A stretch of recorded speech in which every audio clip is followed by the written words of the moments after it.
22 मई 2011 Karachi Mehran naval base पर वतन दुश्मन दहशतगर्दों ने रात की तारीकी में रॉकेटों से हमला कर दिया।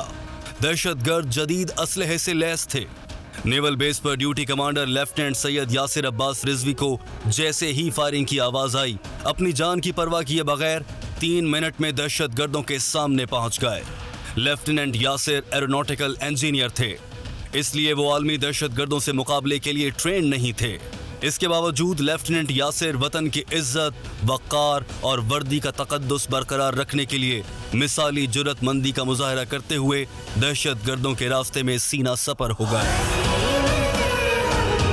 दहशतगर्द चीनी इंजीनियर्स को यरगमाल बनाकर अपने मजमूम अज़ाइम को पाया तकमील तक पहुंचाना चाहते थे, मगर लेफ्टिनेंट यासिर अब्बास ने जान की बाजी लगाकर दहशतगर्दों को 12 मिनट तक के लिए रोके रखा, ताकि गैर मुल्की इंजीनियर्स और इंतहाई हसास आलात को महफूज मकाम तक मुंतकिल किया जा सके। और इसी दौरान 24 साला निडर जवान लेफ्टिनेंट यासिर ने सीने पर गोलियां खाकर जामे शहादत नोश किया, लेकिन दहशतगर्दों को आगे न बढ़ने दिया। लेफ्टिनेंट यासिर अब्बास रिजवी शहीद को मिसाली जुर्रत और बहादुरी पर सितारा बसालत से नवाजा गया। जी अस्सलाम वालेकुम। कैसे हैं कर्नल साहब? माशाल्लाह जी, मौला का एहसान है, बड़ी दुआएं। कैसे बेटे थे यासिर साहब? एज ए फादर अगर मैं तारीफ़ करूं तो शायद एक होता है कि बाप है तो बता रहा है इस तरह की बात, लेकिन वाकई ही वो एक यानी यूनिक पर्सन था, यूनिक बेटा था।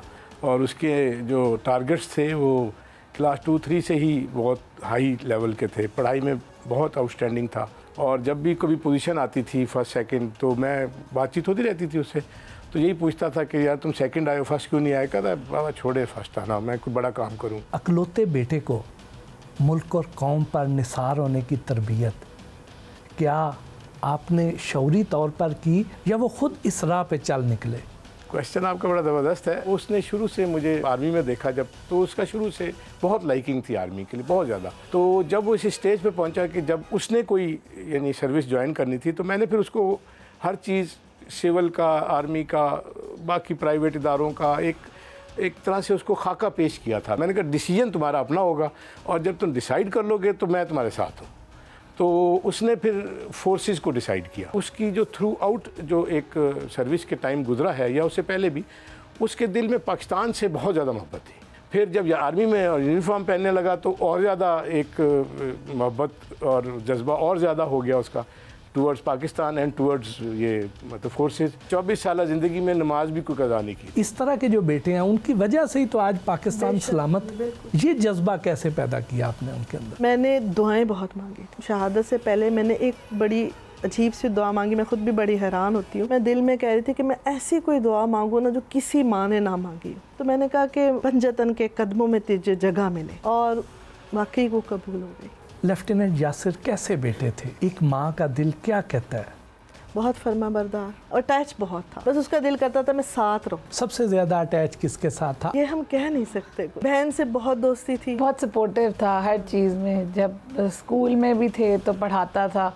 उसे केमिस्ट्री और फिज़िक्स ना ऐसे उसे स्कूल में कहते थे father of chemistry. Lieutenant Yasir ने नेवी को सिलेक्ट किया, तो उस वक्त आपको ऐसे नहीं लगा कि ये समुद्रों में ही रहेगा, हमारे से दूर हो जाएगा? उस वक्त तो नहीं सोचा, लेकिन जब उससे जैसे मिलने जाते थे तो बड़ा वो होता था कि ये तो बड़ा उधर चला गया। और वो खुद बड़ा कहते थे मुझे समंदर की मौत ना आए, मैं मरूंगा। ये आपको बताएंगे 3 दिन पहले उसने क्या बताया कि मैं ऐसे मरना चाहता हूँ, मैं ऐसे नहीं जाना चाहता, मैं कुछ करके जाऊंगा। दुश्मन मतलब उसके एक एम्स थे। बिलाशुबा इन शहीदों की जानें कर्ज हैं कौम पर। बाज़ लोग फ़ौज पर तनकीद तो बहुत करते हैं, लेकिन क्या इन शहीदों के खून के एक कतरे की कीमत भी चुकाई जा सकती है भला? एक कतरा क्या, सोच का, एक शहीद की सोच का भी बराबर वो नहीं पहुँचा। आपको जब पता चला कि मेहरान एयर बेस पे अटैक हो गया, क्या उस वक्त आपको अंदाज़ा था कि लेफ्टिनेंट यासिर भी उन दहशतगर्दों का मुकाबला कर रहा है? मेरी उससे फ़ोन पे बात हो रही थी, उसके बाद बस उसने कहा धमाका हुआ है। अब मैं ये समझती रही, एक तो मुझे ये नहीं पता था कोई ड्यूटी पे। इन्होंने सारे टीवी बंद कर दिए, केबल्स की तारें निकाल दी, लोगों को कहा कुछ नहीं बताना। मैंने टीवी पे देखा कि फुटेज चल रही थी, तो उसमें आया कि दहशतगर्दों का मेहरान बेस पे हमला, तो आई न्यू के यासिर ड्यूटी पर है। शी डिडंट नो, इसको पता ही नहीं लगा कि क्या है। उसने बात इतनी भी की थी, सलाम ही किया था, साथ ही वो कह गया कि मैं धमाका हो गया, मैं जा रहा हूँ। These were his last words. मेरे मुंह से एक जुमला निकला, मैंने कहा ये यासिर चला गया है। आई कंफर्म कि वो चला गया। मैंने 2 रकअत शुक्राने की नमाज अदा की, मौला से दुआ मांगी थी, कबूल कर लेना, इसकी शहादत कबूल कर लेना। तो उसके बाद बहुत हौसला मिला और मैंने टीवी घर आके सिर्फ इसलिए बंद कर दिया कि मुझे इनको संभालना सबसे पहला मेरा जो एक जहन में एक वो था ना कि टारगेट था। तो इनसे मैंने कहा वो आईटीसी में है, उसको गोली लगी है, वो लेके गए हैं, ऑपरेशन थिएटर में ले गए हैं, ऑपरेशन कर रहे हैं, ब्लड लग गया, ऑक्सीजन लग गया है, वेंटिलेटर पे ले आए। इस तरह करते करते मैंने को 2-2.5 घंटे गुजारे। फजर की अजानें जब हुई तो मैंने इन्हें कहा आप लोग नमाज़ पढ़ें, मैं अभी 5 मिनट में आ रहा हूँ नमाज़ पढ़ के। फिर इन्हें मैंने इतला दी।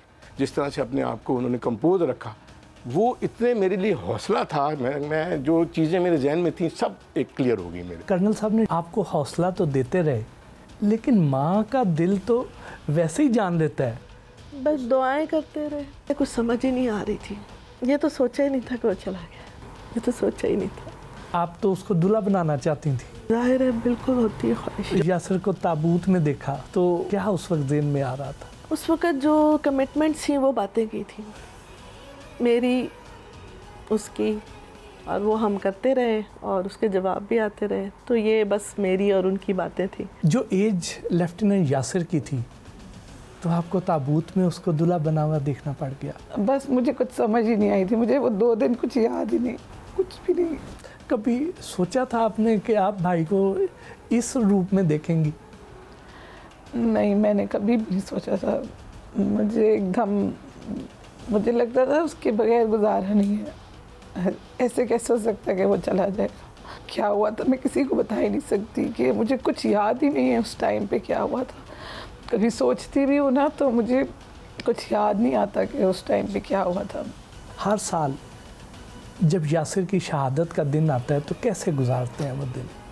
अब तो हम बड़े हौसले से गुजारते हैं, लोग आते हैं, मिलते हैं, लेकिन ये है कि बाबा ज़्यादातर फूल ले आते हैं, फिर हम सारे यासिर के पास जाते हैं, वहाँ सजाते हैं, सारे मोमबत्तियाँ लगाते हैं और केक भी लेके जाते हैं, जश्न शहादत का काटते हैं वहाँ जाके। हम बरसी नहीं मनाते, हम उसकी जश्न मनाते हैं, शहादत का जश्न। सारे लोग, मतलब फैमिली पूरी इकट्ठी होती है तो हम सारे जाते हैं उसके पास, वहाँ पे केक काटते हैं, मोमबत्तियाँ जलाते हैं, दुआ मांगते हैं। लेकिन एक अफसुर्दगी का समा नहीं होता उसमें, एक खुशी का समा होता है। यकीनी तौर पर लेफ्टिनेंट यासिर को अल्लाह ताला ने इस रूह को उस वक्त ही एक शहीद के तौर पे मुंतखब कर लिया हुआ था और आपकी फैमिली को ये एज़ाज़ बख्शा था अल्लाह ताला ने।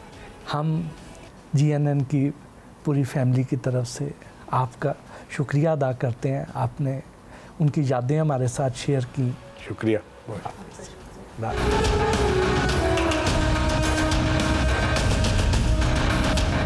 बर्फ से ढकी हजारों फीट गहरी खाइयां गोले बारूद से ज्यादा खतरनाक हैं। 4 सू फैली बर्फ पर महज चंद फरलांग का फासला भी बेल्टों और रस्सों की मदद से कई घंटों में तय किया जाता है। लेकिन धरती के इंच इंच की हिफाजत जिन सपूतों के जिम्मे है, वो हर लम्हा इस धरती की मिट्टी का कर्ज अपने खून से चुकाने को तैयार रहते हैं।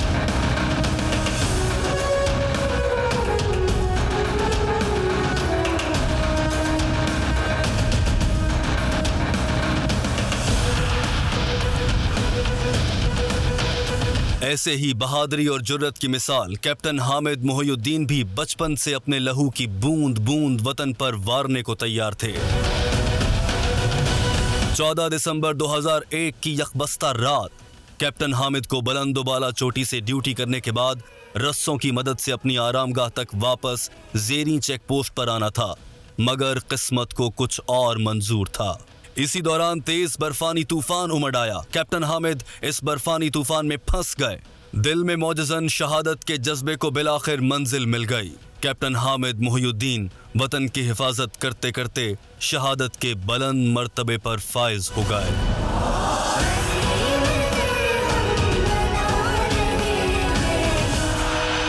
अस्सलाम वालेकुम। वालेकुम सलाम। कैसे हैं आप? अल्लाह का शुक्र है। कैप्टन हामिद कैसे बेटे थे जी? बेटे तो सारे बेटे ही होते हैं, ये सिर्फ मेरा ख्याल अल्लाह ताला ने स्पेशली पैदा किया, जिन्होंने इस राह पे जाना होता है। बहुत ही आहिस्ता बोलना, बच्चा भी ऐसा था कि मुझे लगता था ये मुझे सपोर्ट कर रहा है। ये जो होते हैं ना शुहदा, ये भी अल्लाह ताला के चुनिंदा बंदे होते हैं। हमें नहीं पता था कि वो हमारे साथ ये शहीद जब कल फिर रहा है। हम तो ये सोचते हैं कि शहीद हमारे घर में था। वो अपने दादा अबू के साथ बातें करता था। वो एक दफ़ा उन्होंने पूछा, बेटा तुम बड़े होकर क्या बनोगे? अभी उसकी उम्र 5-6 साल थी। कहता मैं शहीद बनूंगा। उन्होंने पूछा कि शहीद क्या होता है? कहता ये तो मुझे पता नहीं, लेकिन मैं शहीद बनूंगा। आपने कैप्टन हामिद की किस माहौल में तरबियत की कि वो शहादत का जज्बा लेकर आर्मी में भर्ती हुए? हमारे 2-3 उसके कज़न हैं, उसके फूफो के बेटे हैं वो सब जब आते थे ना घर में, तो उनकी बातें सुन के भाई बड़े शौक़ से सुनता था बातें उनकी। तो वहीं से बस इसको भी ये शौक़ पैदा हुआ है, तो इसने तैयारी शुरू कर दी, साथ साथ तैयारी शुरू कर दी। कैप्टन हामिद, उनका बचपन दूसरों से किस तरह मुख्तलिफ था?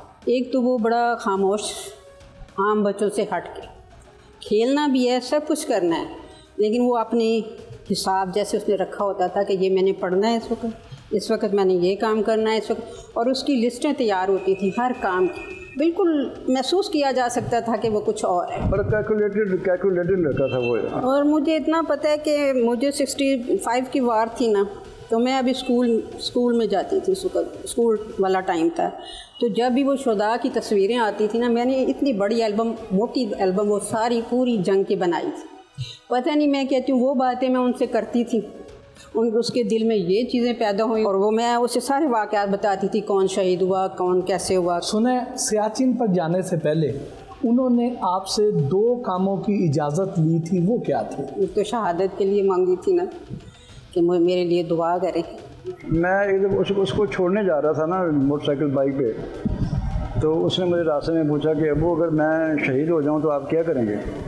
मैं कहा मैं तो शुक्र करूँगा अल्लाह ताला का, ये तो बड़ी अल्लाह ताला की नेमत है, नबियों ने ये तमन्ना की हैं, तो अगर हमें मिल जाए तो और क्या चाहिए। इसने फिर मुझे लिखा ख़त कि ऐसे मुझे एक साहब मिले हैं, वो आपकी तरह बड़ी बड़ी नसीहतें करते हैं, बड़े अच्छे हैं, बड़े अच्छे आदमी हैं, तो उनके पीर साहब हैं फैसलाबाद में, तो मैं उनकी बैत होना चाहता हूँ। मैंने कहा ठीक है हो जाओ। जिस दिन वो बैत होगा ना, उस दिन उसकी वो एक यू टर्न ही हो गया। उसकी आंखों की चमक ही कुछ और हो गई थी। हर शख्स यही कहता था कि इसकी आंखों की चमक देखी नहीं जाती, आंखों में आंखें डाल के बात नहीं कर सकते। पहले वो आता था तो सारा वो टीवी भी देखना, फिल्में भी देखना, दोस्तों के साथ भी जाना। जब बैत हुआ उसके बाद उसने जब सब जाना बंद कर दिया, छोड़ दी। हामिद ने अपनी मंगनी के दिन ही आपसे शहादत की दुआ क्यों करवाई? बहन की शादी थी, तो वो मुझे लेके आया, कहता है मेरे साथ बाइक पे जाना घर वापस। आप मुझे कहता है कि आप मुझे दुआ दे। उनका बहुत बेटा, वो तो मैं माएँ तो हर वक्त दुआ करती, मैं भी हर वक्त तुम्हारे लिए दुआ करती हूँ। तो कहता नहीं, एक ख़ास दुआ है वो आपने करनी। मैंने कहा अच्छा बताओ। कहता है कि आप ये करें कि अल्लाह ताला मुझे मुकम्मल शहादत दे। ये लफ्ज़ आपने सिर्फ कहने हैं। मैंने कहा बेटे आप मेरे बड़े बेटे हो, तो माँ से ये कहलवाना कहना भी माँ का ना बड़ा मुश्किल है, तो चलो मैं कह देती हूँ अल्लाह ताला जो तुम्हारे दिल में है वो पूरा कर। कहता नहीं ऐसे आप उसको अल्फाज को जो मैंने कहना वो सिर्फ आप दोहरा। उस वक़्त तक वो मुतमिन नहीं हुआ जब तक मैंने पूरे लफ्ज़ दोहरा नहीं दी। तो मैंने कहा फिर ठीक है अल्लाह ताला तुम्हें मुकम्मल शहादत दे। बस फिर वो मुँह से तो अल्फाज कह दिए हुए, बड़ा निभाया भी है। और आप ज़रा बूढ़े हो गए हैं तो अब साफ कमज़ोर हो। जब वो सियाचिन पर जा रहे थे तो उस वक्त आपके ज़हन में आया था कि वापसी उनकी ताबूत में होगी? पहले 6 महीने पहले भी गया था अपनी यूनिट की तरफ से अकेला। उसके दोस्त आए ना काफ़ी मिलने के लिए, तो बता रहे थे कि वहाँ तो कदम कदम पे शहादत है, लेकिन मिलती उनको है जिनकी किस्मत में। माओ के दिल को तो पहले से ही पता चल जाता है। नहीं, वो बेचैनी तो होती है ना, वो तो बेचैनी तो होती है। अगर माएँ हौसला नहीं करेंगी तो बच्चे कैसे वहाँ भेजेंगे? ठीक है सब कुछ है, लेकिन जो है वो है हमारे दिल में। 20 साल होने वाले हैं उसकी शादी, लेकिन क्या करें फिर अब अल्लाह ताला ने फैसला किया हुआ है तो हमने कबूल कर लिया। आपने तो उनके साथ सेरे से जाने थे, मंगनी की थी, आप तो शादी की तैयारियों में लगे हुए थे। तैयारियां तो कर रहे थे, और ये भी था कि बस उनकी सास ने मुझे यही लफ्ज़ बोले थे कि उसको छुट्टी नहीं मिल रही, तो हंसने लग गई, कहती वर्दी में आ जाए, हम वर्दी में ही कबूल कर लेंगे। हंसते हंसते कहने की उसको तो छुट्टी मिलती कोई नहीं है। जवान बेटे को जब कब्र में उतारा तो क्या जज्बात थे? मैं भी गई थी साथ। अब मैं सोचती हूँ कि मैंने कैसे बर्दाश्त किया था। अल्लाह ताला हौसला दे दे सर। और मैं आखिरी वक्त तक उसे हाथ हिला रही हूँ, मट्टी डाली है मेरे सामने, नीचे उतारा है, सब कुछ किया है और मैं वहाँ खड़ी हूँ और यही कहती हूँ कि अल्लाह ताला ने बड़ी हिम्मत दी है। क्या कैप्टन हामिद की कमी ज़िंदगी में पूरी हो सकती है कभी? नहीं, वो चीज़ें नहीं होती। वो वही था, हर एक का अपना मुकाम है। 4 में से वो सबसे बेहतरीन बचा था, कमी तो पूरी नहीं होती ना। हर साल जब उनकी शहादत का दिन आता है तो उन्हें कैसे याद करते हैं? बस मैं तो ज़्यादा पढ़ाई की तरफ तवज्जो देती हूँ। उसकी शहादत के बाद भी मेरा यही मामूल था कि अपना दिल लगाओ अल्लाह की तरफ, जिससे सुकून भी मिलेगा। ज़्यादातर दुरूद शरीफ का विद करते हैं। हम उनका हर महीने यौम शहादत मनाते हैं, कुछ पकाते हैं, दुआ मांगते हैं। शहीद की जो मौत है कौम की हयात है। जब जब भी कोई जवान पाकिस्तान पर कुर्बान होता है, पाकिस्तान को नई हयात मिलती है। आज हम उन सब माओं को खराज तहसीन पेश करते हैं जिनके बच्चों ने इस वतन की हिफाजत के लिए अपनी जानें कुर्बान की हैं। GNN की पूरी फैमिली की तरफ से आप सबका शुक्रिया। अल्लाह ताला आपके बेटे के दर्जात मज़ीद बुलंद फरमाए।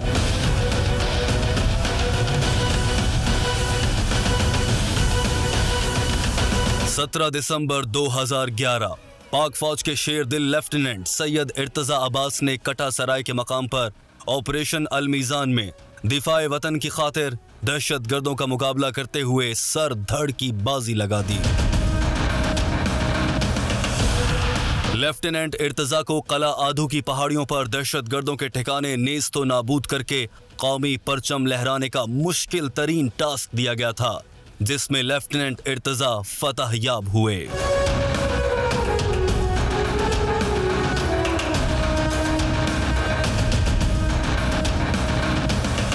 अब लेफ्टिनेंट इर्तज़ा अपने इसी मिशन के दूसरे मरहले में दाखिल हो चुके थे, मगर शौक़े शहादत के परवाने लेफ्टिनेंट इर्तज़ा को वतन से मोहब्बत अपनी सांसों की कुर्बानी देकर ही निभाना थी। वो दुश्मन के ठिकानों पर क्लियरिंग ऑपरेशन के दौरान IED ब्लास्ट के दौरान शहीद हो गए। उन्हें तमग़ाए बिसालत से नवाजा गया। वतन के इस अजीम सपूत पर हम सबको फख्र है। शहीदों के लहू से जो ज़मीं सराब होती है, बड़ी जरखेज होती है, बड़ी शादाब होती है।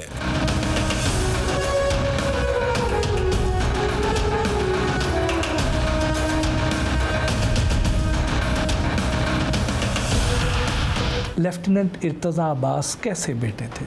बहुत प्यार करने वाले, बहुत ख्याल रखने वाले, क्योंकि वो शुरू से ही वो हमारे लिए एक मेहमान था। मुल्क से भी मोहब्बत, अपनी यूनिट से भी मोहब्बत, अपने वतन से जो मोहब्बत थी उसके लिए उसके जज्बात थे कि वो वहाँ के लोगों का जहाँ वो था पारा चनार में और कुरम एजेंसी में, उनका भी वो जिक्र करता था कि अभी मेरा मुल्क बहुत मुश्किल में है, दहशत गर्दों ने हर तरफ से घेरा हुआ है। इर्तज़ा को तो बचपन से ही शहादत का शौक़ था।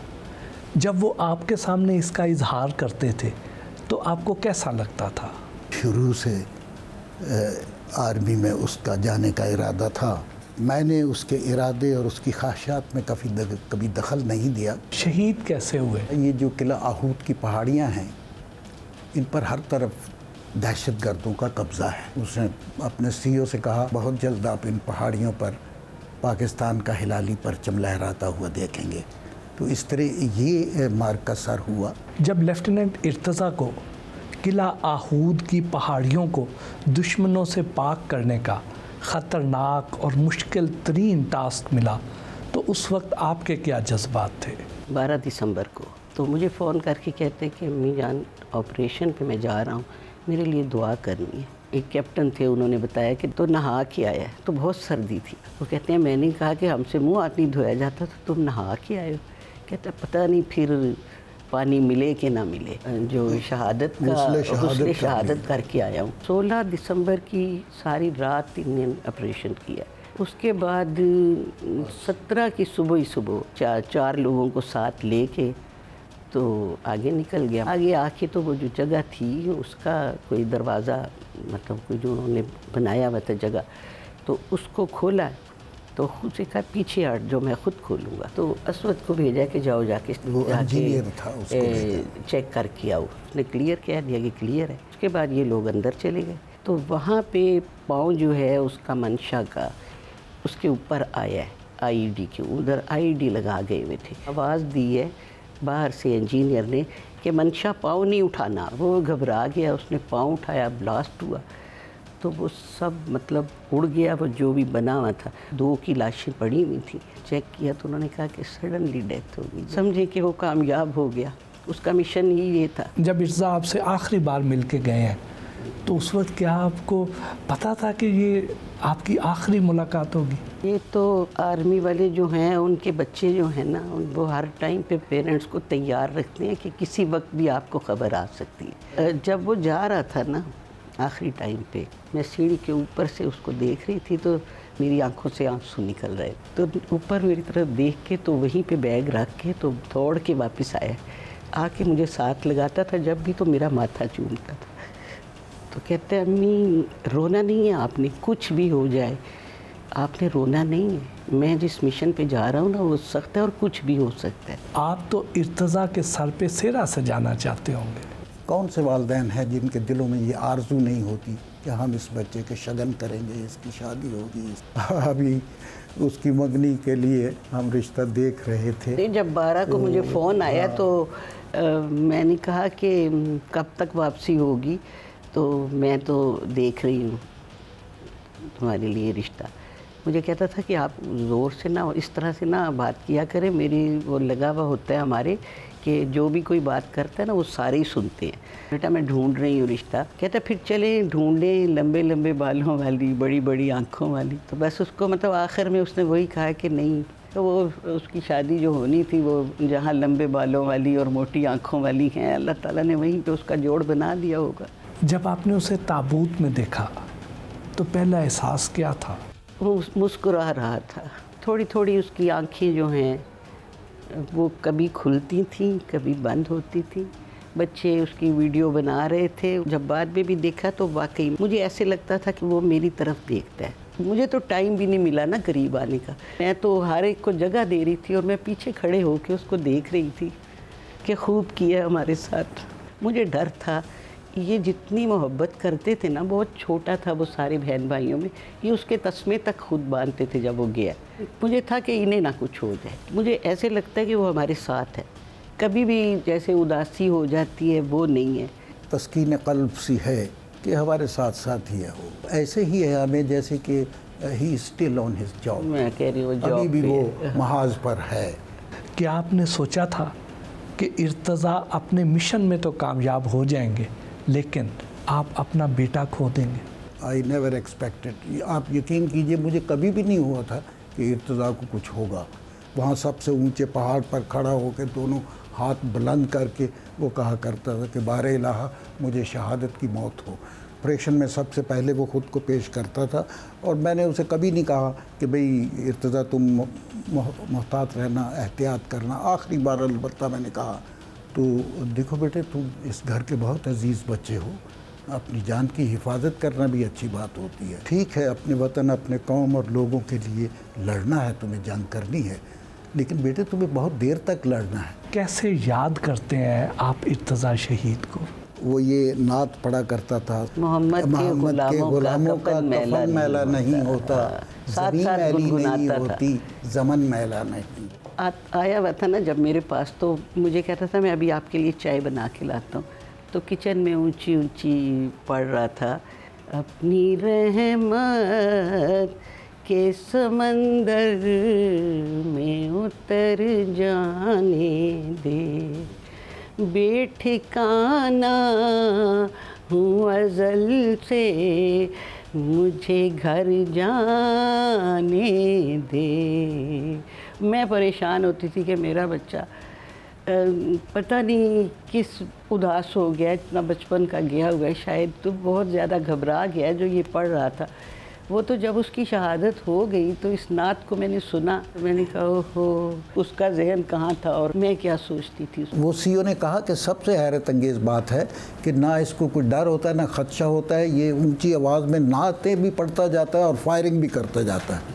तो ये एक उसका अपना एक अंदाज़ था कि उसने खौफ को तारी नहीं होने देता।